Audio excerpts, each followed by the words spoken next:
going to be at any significant levels where it's not going to be at any significant levels in the short term for anything to as for any concern. And rising rates is not necessarily a bad thing. It's just if it rises too quickly, it is bad for the market. It does cause a lot of volatility, and usually that means that the economy is way too hot. And yeah, well, when the economy is too hot, then usually you have the Fed step in to kind of alleviate that issue. But I don't think the Fed will really step in until at least until like 2023. I think if the economy gets too hot, then yeah, the Fed may raise rates to cool down the market, and that would be a sell signal. But until then, I really don't think anything's going to happen. But again, this is my speculation, so trade at your own risk. Arthur said, yeah, no problem, Arthur. It's fine. Let's see. So like I was saying, we have the Fed thing tomorrow. Something I would watch is the yield, the 10-year yield, to see how we react.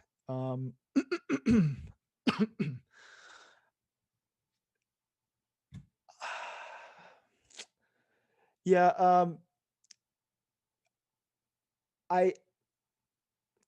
what we very, very interesting is if we have the Fed sort of, if the Fed actually steps in and decides to buy, not just, so they are buying the short-term bonds, but if they buy the 10-year, I think this will alleviate the problem at the current moment. And I think if they do that, it will stabilize the bond market, and we'll stop having this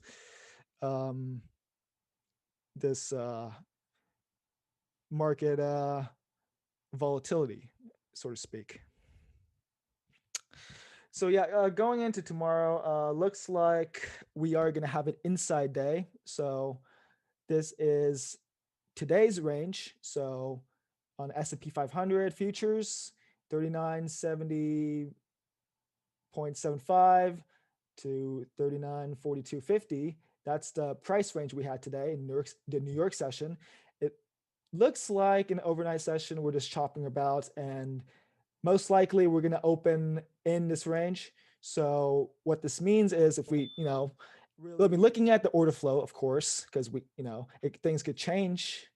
But I would say before the FOMC, I think we'll probably have a sideways type of market. So we'll see some consolidation, some rotation between the buyers and sellers, and I really don't think we'll have a directional move. So if you trade the indices, you could fade the range extremes with a stop above the highs and lows and your target would be the point of control wherever it will be tomorrow. And the point of control will be represented by the pink line. Basically what a point of control is and I will go over this more tomorrow in the market profile class, but the pink line represents the fair price, which is determined by the highest amount of volume traded, because that's where a lot of volume is a lot of business is transacted, and therefore that would be the fairest price.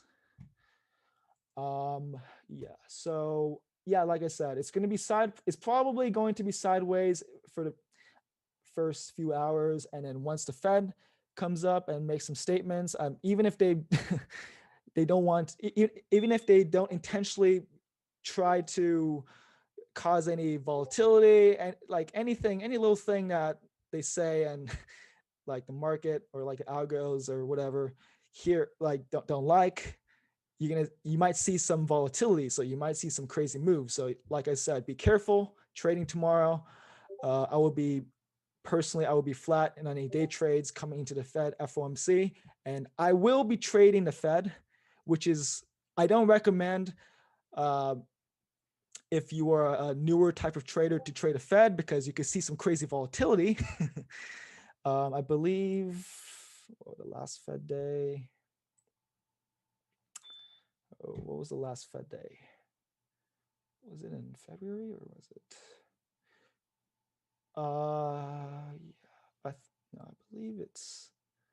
Yeah, I believe the last FOMC or Fed conference was in February 25th. Please correct me if I'm wrong, but yeah, you can see we had like a massive range in the market. Oh, sorry, is that? Hang on, let me zoom into that. 225. It's 224. Sorry. No, it's 225. Yeah, as you can see, we had pretty much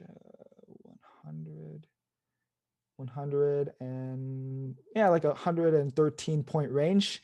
So it's a pretty big range. You know, if the market doesn't like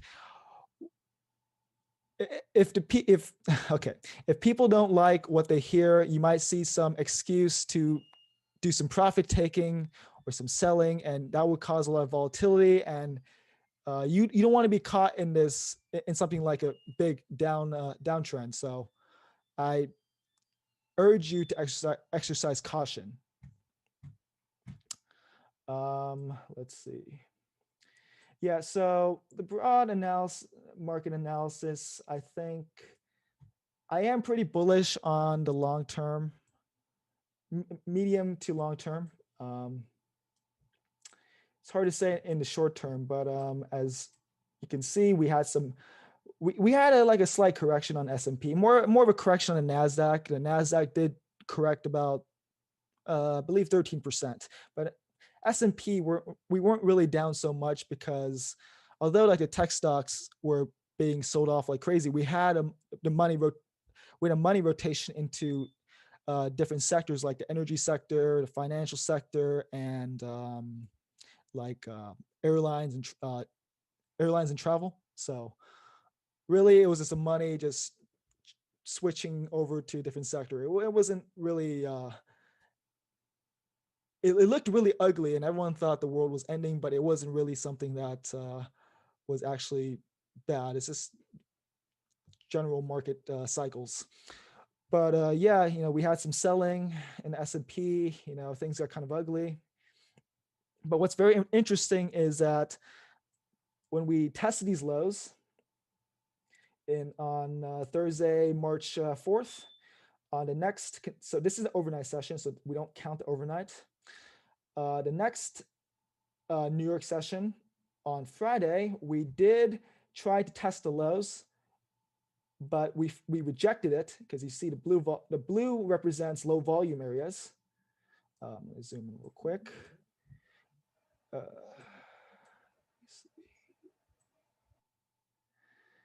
Yeah, so you can see we have really low volume represented by the volume bar and also the blue TPO.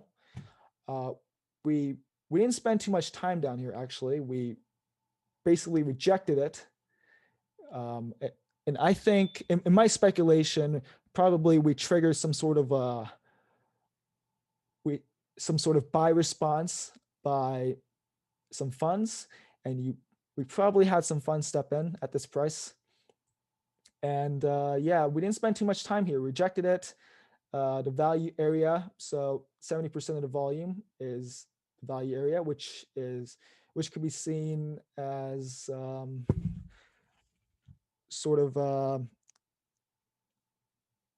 like the fairest, well, not the fairest, but like a fair price to transact business. So if we have like more selling, we would see it in these value areas. So we'll keep printing more value areas to the downside. But the fact that with the value area remained unchanged, we're inside Thursday's range.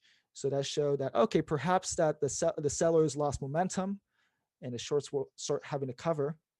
And we held, and then we closed at the highs. That showed us that really it showed us some nuances that perhaps that we had a reversal off the bottom, and likely we're going to trend up, and that we did. So Sunday, Monday. So yeah, the Monday session, we did have, we did have a slight pullback on Monday, but Hey, in yo, fact, Mike. yeah, what's up? Hey, what are those? What are those red arrows on the TPO? Oh, that's the closing price. Oh, okay, cool. Yeah. I'm here about. How's it going? It's going good, man. How's everything going with you? So far, so good. Got a little late night snack, you know. Yep. Nice, nice. Yeah, so like I was saying, what was it? Monday, the value area did migrate higher, which is very important because that means we did catch a bid at the bottom, and we have um, we have buyers showing confidence in higher prices. Because if we did, I mean, if the buyers were not confident and showing initiative, then no one will bid up here, and we'll be in trouble. We'll most likely come back down until we'll come back down to a price where it's considered fair value to start buying again. But the fact that we had a migration from from the Friday all the way up to this level, I show that that the buyers were stepping in. So that was a good sign. And as you can see in the consecutive days from Tuesday and on, we had a nice steady uptrend. So the value areas kept printing higher and higher. And yeah, so we are at the all-time highs again. So we had a little consolidation here. But now I think the market is waiting, like I said, is waiting for the FOMC to make a decision. So that's going to be very interesting to watch tomorrow. Let's see. Is there any questions before I move on to anything else? Anyone? No, it's not good, dude. Go ahead, Alan.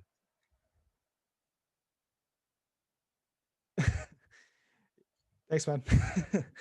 That's a legend. He needs to be treasured forever. Yeah, I hope I'm being very clear. If anyone has any questions, just let me know. Are you expecting anything from JPOW tomorrow? Okay. Me personally, I think everything's gonna. Okay, well, there could be something like I think back in the day, like the Fed did buy bonds to stabilize the market. That's very speculative. So we're not sure if that's going to actually happen. If they do that, then it will stabilize the bond market, which is good. But I mean, that's a speculation. I think most likely he's going to say, "Oh yeah, we'll see some mild inflation again, and we're not going to change anything." We'll continue supporting the market, but the market might interpret whatever he says the wrong way, and you might see some volatility. Like before. I'm hoping to fade any overreaction. Yeah, I think if we have a decent sized pullback, I would definitely look to go long, especially tech. I think tech has been beat up pretty nicely, and the risk reward is pretty decent on it. It's just a matter of time before investors and like hedge funds realize, tech is pretty undervalued right now. Why not put some money into tech? And then once you have the money rotating, you'll see tech recover back to its all-time highs. I got a question. Hey, Spec, do you mind looking at Upwork, APHA, and Corsair, please? And thank you. Okay, sure. All right. Let's see. Upwork. Let me pull up the daily chart. Okay, so sorry, I don't know how to say your name, but what sort of time are you trying to play this in the short term, like a short term swing, or are you trying to do a more long term type of thing? I was thinking for a swing. Okay. Um, let's see. Upwork. It did already bounce, to be honest. I mean, ideally the entry was in this consolidation area, where we had this where we saw price chop around a bit. That was the I'm gonna most be honest. ideal I'm gonna entry. be honest. I don't trade stocks or like swing trade a lot, but I don't like that chart. Yeah. Yeah, personally, I wouldn't chase it at this point. There's not enough reward. It looks like. Yeah, I agree. APHA. Let me wait. I'm gonna take a look at the company profile. APHA. What do they do? Cultivates, processes, so medical cannabis in Canada. Okay, so it's pharmaceutical grade medical cannabis. Okay.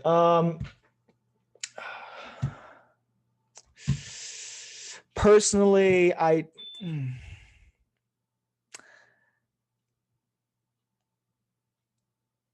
I'm not a fan of this chart. I mean, I am long ACB, but like I mentioned before, ACB is more of it's a bigger picture, industry-wide play. So most of the pot stocks generally move the same, generally. But me personally, I like ACB because I think there's a decent reward to risk. And on the daily chart, it looks pretty nice. We're at this nice little consolidation area. So I'm actually long ACB at 11s, but in the following, like in the following weeks or like even months, I would be looking to probably add and build my position on it. I think I think this could be a longer term swing, and I think cannabis. I mean, it did get a little bit ahead of itself. It did surprise me to see it move up this quickly because I was long ACB in the tens at one point, but I saw this parabolic candle and I was like, oh, that's not good because when a stock price moves that quickly, it's very sketchy to me. And usually, you'll see price get stuffed, like we saw here. We we made highs, we went parabolic, and then just this when a stock goes parabolic, there's no real support holding up. So when I saw this happen, I was very quick to like take it off, and yeah, I yielded a pretty nice return. I think I made like 80% return within like a month or so. Yeah. But yeah, I think despite this price action in the past, I think in the longer term, I think ACB has potential to push up again. So I think it's something. I think the cannabis sector is definitely something I would take a look at, for sure. Mike, when would you look to sell Aurora if you trade it from 11 now? Okay, so I will sell like half of my position around like 15-ish, but I will hold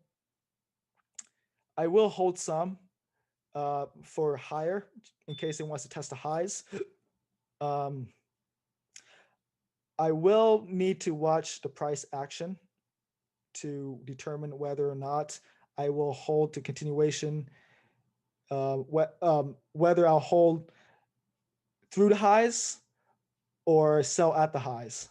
So this may be like many months type of this play might be played out in a many like maybe 6 months time if you want to play the full move. But I think in the shorter term, and what I mean by shorter term, maybe like a month or two, maybe you get like 14s if you want to play a really quick swing. But it depends on how the market behaves and what happens in the FOMC tomorrow. If it starts shaking up the market, then we might see some volatility for sure in many stocks. Corsair is another one. Corsair, yeah, I believe there's a. Wait, does anyone know when the lockup expiry is? I think it's on like the 22nd. Monday. 22nd this month? Yeah, it's Monday.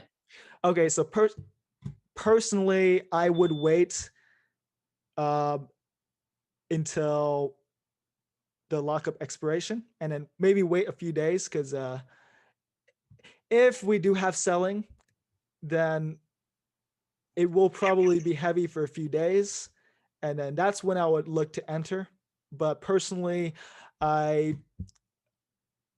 personally would not put any, although this is like a nice chart, I personally am not interested in entering before this lockup expiration, just just to be safe, because you never know what's going to happen.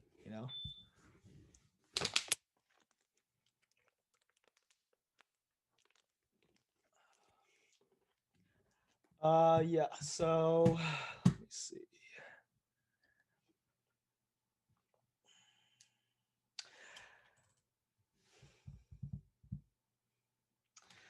Is there any more questions? I could go over a few more swings, or like the ones I'm currently into.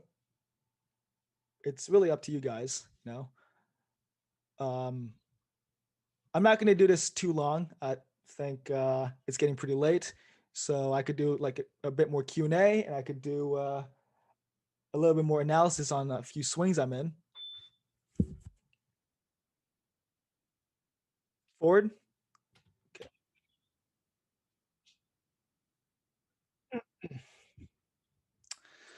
All right. Well, all right. You said you're at 13s, right? Okay. Well, I mean, if you just eyeball it, you can see it's still holding its uptrend, which is good so far. I mean, we can only know real time, but personally,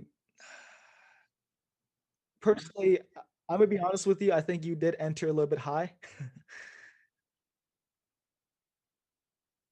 Uh-huh. Yeah.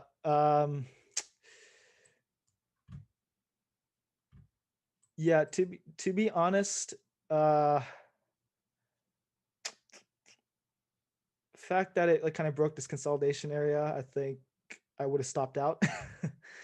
But I usually, when I'm day trading stocks, I keep my stops pretty tight.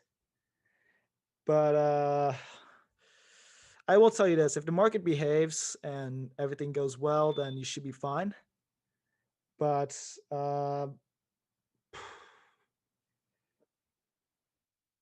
yeah, you really want this to hold at least above 12s, I would say, because we do have some support at 12.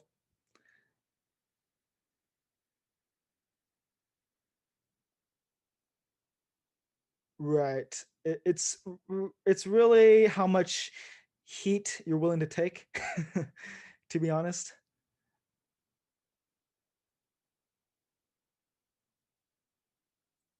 Yeah. If it breaks this consolidation area, then it will probably be ugly. Because like below this, there's like no support for like until nines. So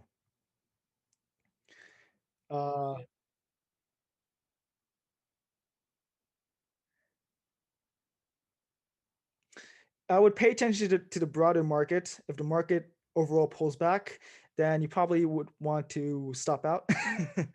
But if the market stays short-term bullish, then I think you'll be okay.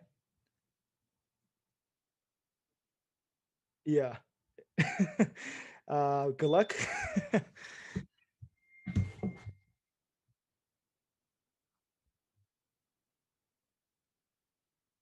Yeah. Somebody said Plug. I think Plug had some like bad news in the after hours. They said they had to review their financials or something.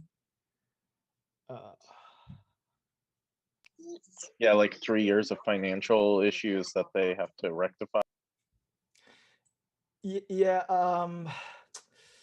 Personally, I would stay away from something like. I mean, okay, well, if you want to play it more, if you can't take risk, then I would probably stay away from it because something with financials, it could like stay like it could have like an ugly shadow over it. So I mean, you saw something similar with something with a stock called MHK Mohawk. This is a stock that I traded last summer, and the problem with this stock was that they're accused of being of doing some financial fraud, and the case was going on for many months. I mean, it ended up being just like some BS, but things got really ugly. I believe, yeah, like I believe, yeah, I believe this is when I entered because when we had like a little drop in the market, I did enter like I believe high 80s, and I I got caught because at this point they announced that they're gonna do some sort of subpoena or something, and that caused like a really nice sell-off. So I ended up taking a lot more heat than I wanted to. So you do realize something with financials can get very ugly. So I'll be careful with Plug. I ended up making money on the swing actually, but I did take a lot of heat unnecessarily. I went all the way down to 67, and my average was like in the 80s. But yeah, I mean, as you can see, it did recover. I did sell a bit early. I did sell in the high 90s. So, but I mean, it's just it's good to take profits. But yeah, that's my advice to you with Plug. CPNG. Oh, what is this? Is this IPO?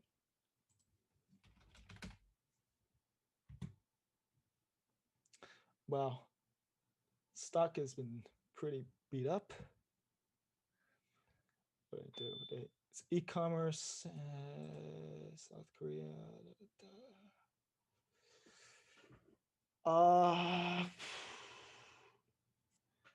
Honestly, something like this, I would stay away from. I don't know. I mean, we don't have much data on it, and there's not much price history on this. So I would probably stay away from this stock if I'm completely honest. Just looking at it. Gotcha. ATNF. What's ATNF?